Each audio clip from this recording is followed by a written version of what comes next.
Thank you for joining us on Data Cloud Now, where we bring you the latest in all things data in business and industry. I'm Ryan Green, and I'm joined by Bedi, CIO and CDO at Snowflake. Sunny, always a pleasure sitting down with you. Last time we spoke was at Snowflake Summit this past June. We find ourselves now in a completely different economic environment. As you look to the year ahead, what's your primary focus? Yeah, thanks, Ryan, for having me over. Nice to see you. Look, over the last few years, we've been onboarding thousands of new employees. And employee experience and employee productivity, especially during COVID times, was top of mind for every CIO in the Valley. Right. And as we went through this crazy economic times over the last 6-9 months, and what we expect the next 6, 9, 12 months to be a little bit turbulent, operational efficiency, cost optimization is top of mind for not just for me and my organization, but pretty much the whole industry. So we're intensively focused on solving this problem through data, solving this problem through machine learning. I think that's kind of the premise of what we're really focused on. You know, Sunny, clearly every dollar counts. And how has Snowflake used the Data Cloud internally to help solve some of these problems and cost efficiencies?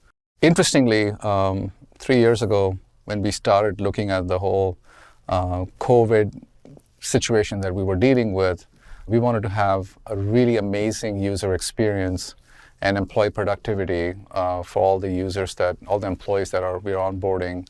And so we were looking at the data from a lens of how do we bring new employees and ensure that they get everything in a most seamless fashion, in a most automated fashion, so that they don't really have to open tickets for what they need.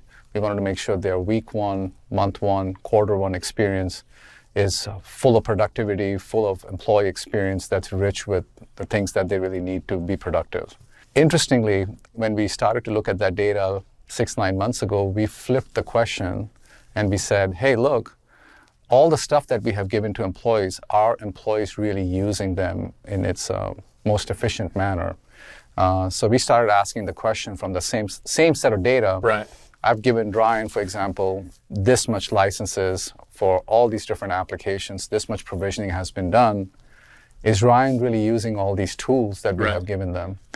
And interestingly, we asked the question with the 100-day lens, which is very generous to say, has Ryan logged into all these applications over the last 100 days?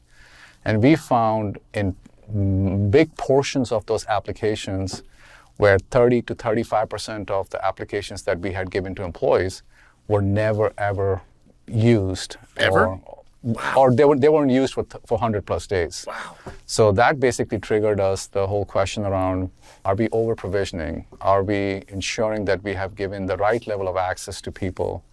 And so we thought, we're going to go dig deeper into it. And that's how it started, where we said, okay, let's go build an app. And the app would basically go and look at, it'll have two purposes. It will have the purpose on onboarding new employees with the right set of provisioning that's needed. And then we would want to train the model every single night and teach the model that if we have over-provisioned access to people that don't use these applications, it would revoke automatically. Typically, IT organizations do this kind of work 1 month, 1 quarter before the time the renewals happen with these application providers. Right. We believe that's kind of lazy work. We want to drive operational excellence.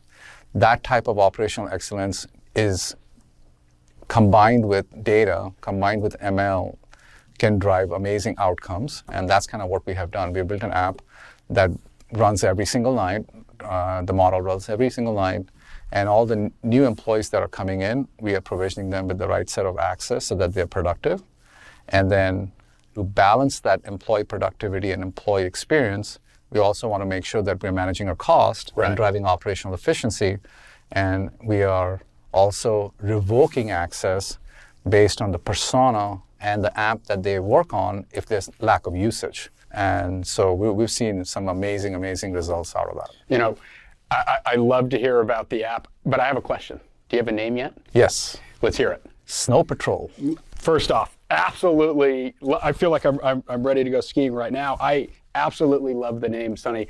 However, I'm more of a visual learner. Can you walk me through kind of the architecture of it in the audience so that they can get, real-time experience of how this is operating within Snowflake? Sure. So let's start by laying out the foundation of what data are we collecting. Right.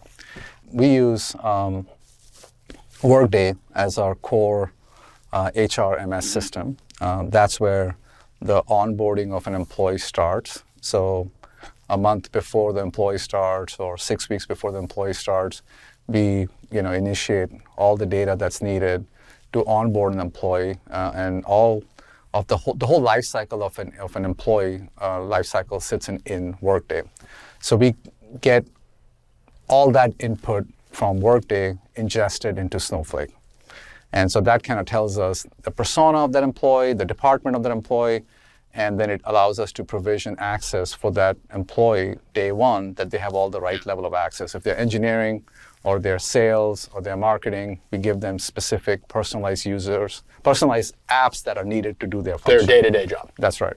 We have 3 other critical applications that we also collect data from.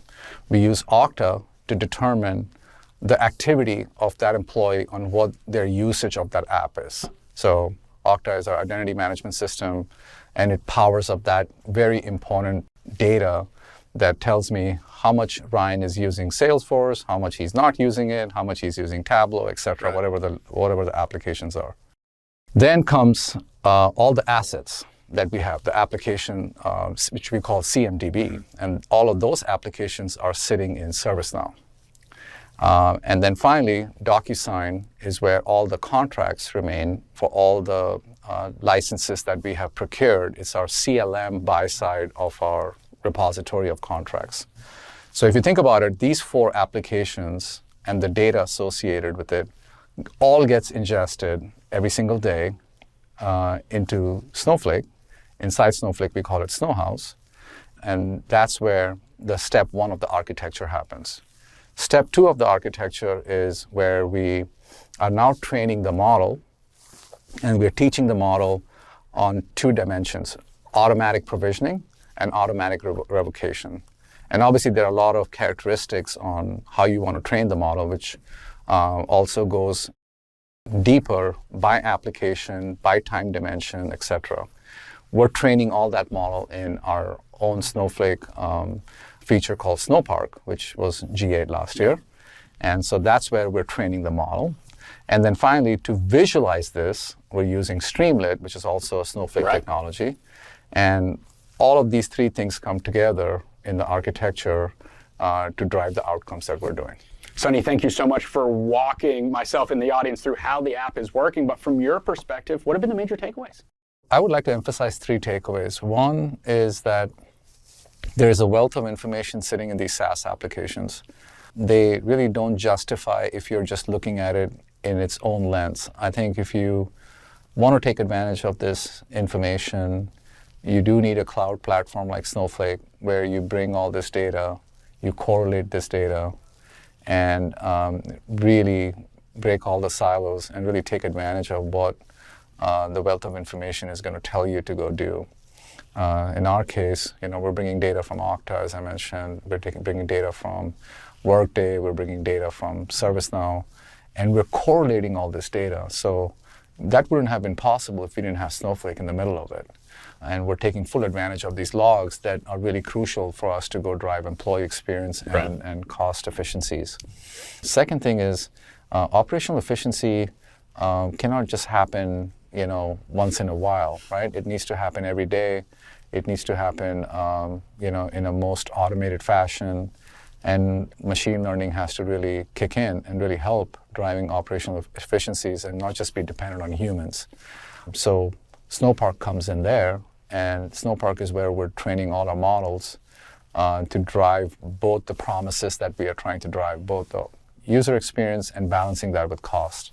So I would say that that's my second takeaway.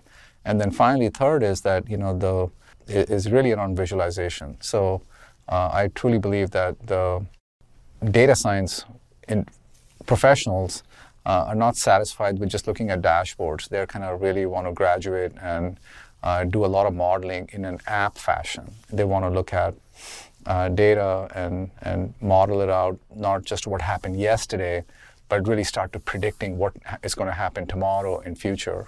And so Streamlit kicks in there. And in our case, that is where we have built the app. We built this app on Streamlit, and it's allowing us to model out, by app, by persona, permutations of all the different what-if scenarios, asking the 5 why questions. All of that has been able to model that out into Streamlit. So please take advantage of Streamlit. We are seeing a lot of momentum in that front as well.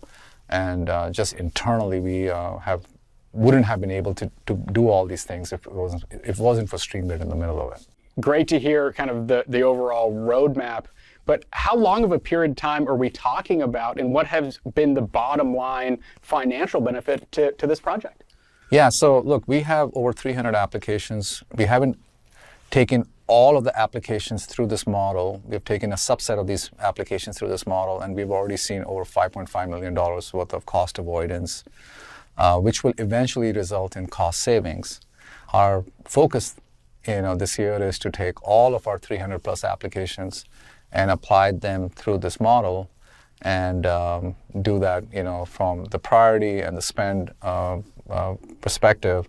And we expect a lot more cost avoidance and savings that is still sitting out there that we haven't yet fully operationalized. But with the platform, the automation to getting all of these things done would be happening in a record pace. So stay tuned. There'll be a lot more savings and cost avoidance opportunities that we're going to uncover through this modeling exercise. Listen, I'm excited to see what's next. Thank you to yourself, your efforts, and also to Snowflake for being great custodians. It sounds like we're only 1 quarter in. It's an exciting next chapter indeed. Sunny, thank you so much for joining me on Data Cloud. Thank you, Ryan. Thank you for having me over. For the audience watching, we'll see you soon. Thank you.